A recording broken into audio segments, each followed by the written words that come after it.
Hai minasang, ohayo gozaimasu. Kembali lagi bersama saya Yusuf. Jadi di video kali ini kita akan mempelajari Mina no Nihongo bab 23. Di bab 23 ini apa saja yang akan kita pelajari? Mari kita lihat daftarnya. Yang pertama adalah kata kerja bentuk kamus, kata kerja bentuk nai, kata sifat, kemudian kata benda no, toki.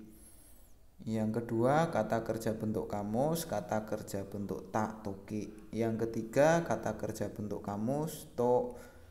Kemudian kata benda, ga, kata sifat atau kata kerja. Yang kelima adalah kata benda tempat, o, kata kerja yang menunjukkan perpindahan. Jadi ada 5 materi yang akan kita bahas di bab 23 ini. Mari kita kupas satu persatu. Oke. Yang pertama adalah kata kerja bentuk kamus atau kata kerja bentuk nai atau kata sifat i atau kata sifat na atau kata benda yang ditambahin partikel no, kemudian pola toki ya. Toki ini artinya adalah pada waktu atau ketika atau saat gitu ya. Contohnya pada waktu akan pergi ke Jepang saya membeli pakaian. Nihon e iku toki fuku wo kaimasu.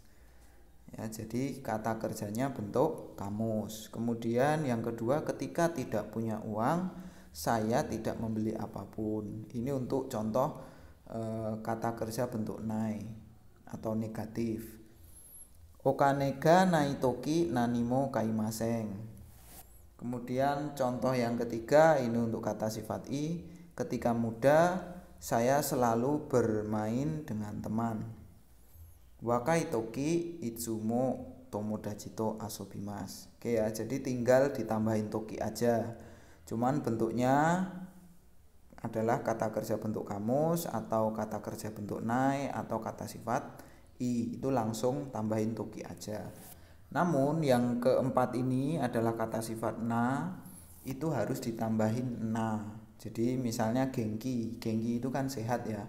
Jadi tidak bisa gengki toki, nggak bisa, tapi harus ada kata sifat, harus ada kata penambahan na di kata sifat na itu. Jadi gengki na toki nanio shimaska, apa yang Anda lakukan saat sehat gitu ya. Oke. Jelas ya, jadi kalau kata sifat na itu harus tambahin na, kalau kata benda nanti harus ditambahin no gitu. Misalnya kata benda ya, misalnya Yasumi no toki gitu ya. Yasumi itu kan libur ya. Libur itu masuk ke dalam kata benda. Yasumi no toki nanio shimaska gitu. Ketika libur apa yang akan Anda lakukan gitu. Oke, itu yang materi pertama. Kita menuju ke materi kedua, yakni membedakan kata kerja bentuk kamus toki, kemudian bedanya dengan kata kerja bentuk tak toki ya. Sudah kita pelajari bahwa kata kerja bentuk tak itu adalah menunjukkan bahwa kalau kegiatannya sudah terjadi atau sudah dilakukan ya. Contohnya kalau di bentuk pola toki ini kita bisa membedakan dengan dua kalimat yang mirip ini, cuman yang atas kita menggunakan kata kerja bentuk kamus, yang bawah kita menggunakan kata kerja bentuk tak. Yang pertama, saya belajar bahasa Jepang ketika akan datang ke Jepang. Berarti belajarnya ketika di Indonesia ya, bukan di Jepangnya ya.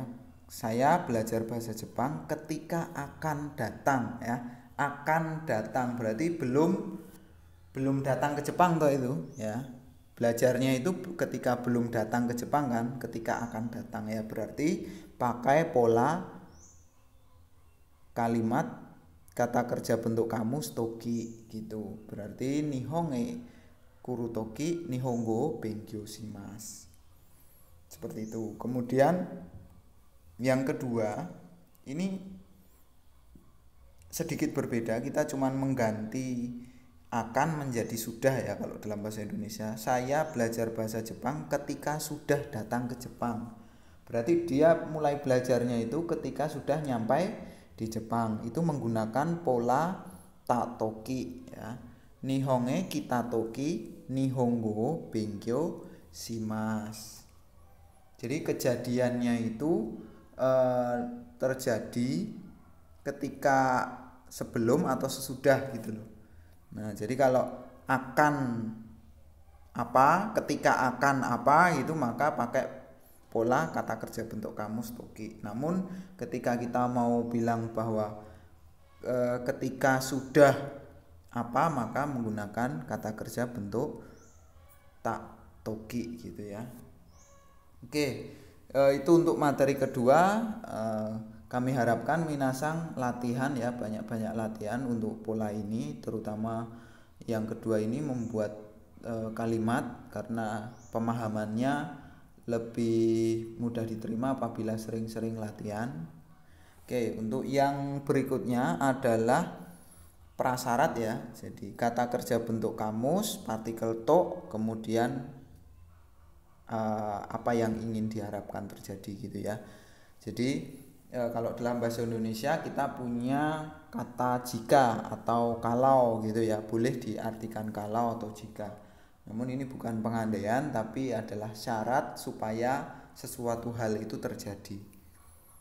Contohnya seperti ini. Kalau tombol ini diputar, makanannya akan keluar. Jadi syaratnya adalah jika tombolnya diputar, jadi makanannya tadi akan keluar gitu ya.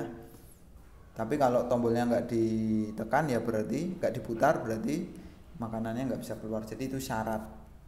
Nah itu menggunakan pola to gitu ya. Kono tsumamio mawasuto tabe monoga demas gitu. Mawasu itu kan memutar ya. Tsumami tombol. Kono tsumamio mawasuto tabe monoga demas. Oke, untuk yang contoh kedua, kalau belok kiri maka akan ada kedai kopi. Hidarie Magaruto Kisatenga Arimas. Jadi syaratnya adalah jika belok kiri gitu ya. Kalau belok kiri akan ketemu atau akan ada kedai kopi gitu. Oke, itu untuk materi ketiga. Jadi materi pertama tadi bentuk toki. Materi kedua itu masih bentuk toki juga, cuman membedakan antara lampau dan tidak lampau. Kemudian yang ketiga ini bentuk to ya. Memang mirip-mirip sih. Yang pertama dan kedua itu artinya ketika. Kalau yang ketiga ini artinya kalau atau jika gitu ya. Oke, jadi yang berikutnya materi keempat itu ada kata benda, gak, kata sifat atau kata kerja. Ya, jadi intinya adalah jika kita ingin menyatakan sebuah keadaan atau suasana, maka subjek kalimatnya itu menggunakan partikel ga, bukan partikel wa. Contohnya suaranya besar, otoga oki des gitu ya. Jadi bukan otowa oki des tapi otoga oki des gitu. Kalau dalam bahasa Indonesia mungkin gak di sini boleh kita artikan nya gitu. Suaranya besar. Yang kedua, kalau menekan ini lampu listriknya akan menyala. Koreo osuto denki ga tsukimasu. Ya, jika menekan ini atau kalau menekan ini lampu listriknya akan menyala. Denki ga tsukimasu. Oke. Itu untuk materi yang keempat.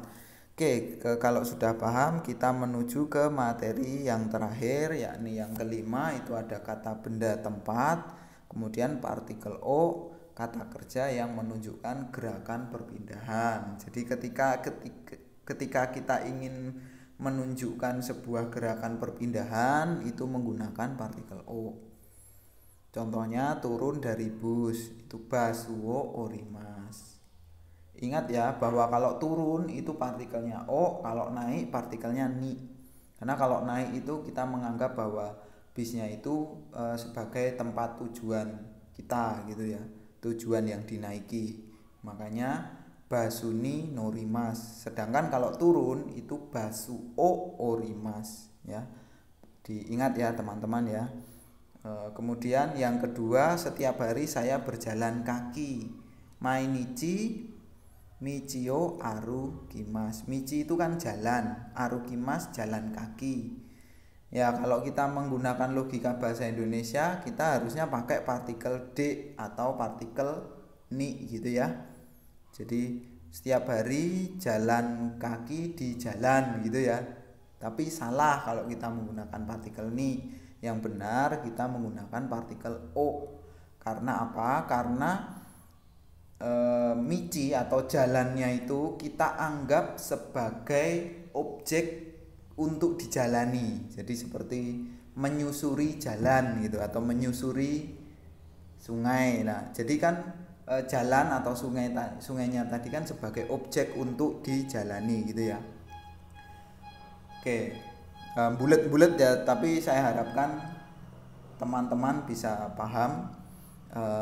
Memang kalau dipahami agak bulat-bulat gitu memang kadang minasang malah jadi bingung. Supaya nggak bingung ya diingat-ingat saja kalau orimas itu menggunakan partikel o, terus kalau jalan kaki itu partikelnya o juga. Misalnya di sini ada michio arukimas, terus misalnya koeng o samposimas dan seterusnya ya. Di situ ada gerakan perpindahan. Oke minasang, kalau masih ada pertanyaan silahkan tulis di kolom komentar atau langsung ditanyakan kepada sensei masing-masing. Kuncinya adalah sering-sering latihan di Renshu A, Renshu B maupun Renshu C, dan sering-sering minasang berkreativitas, yaitu membuat kalimat sendiri dari imajinasi minasang sendiri, bukan dari buku saja. Tapi minasang ketika ingin ngomong sesuatu itu kalau polanya sudah dipelajari, katakanlah dengan jurus-jurus atau pola-pola kalimat yang minasang pernah pelajari gitu ya. Jadi bahasa asing itu bisa karena terbiasa, bisa karena pengulangan. Jadi minasang harus diulang-ulang, harus terbiasa seperti itu. Oke minasang, sekian dari saya akhiri. Assalamualaikum warahmatullahi wabarakatuh. Sampai jumpa di video berikutnya. Terima kasih telah menonton. Jamatane minasang.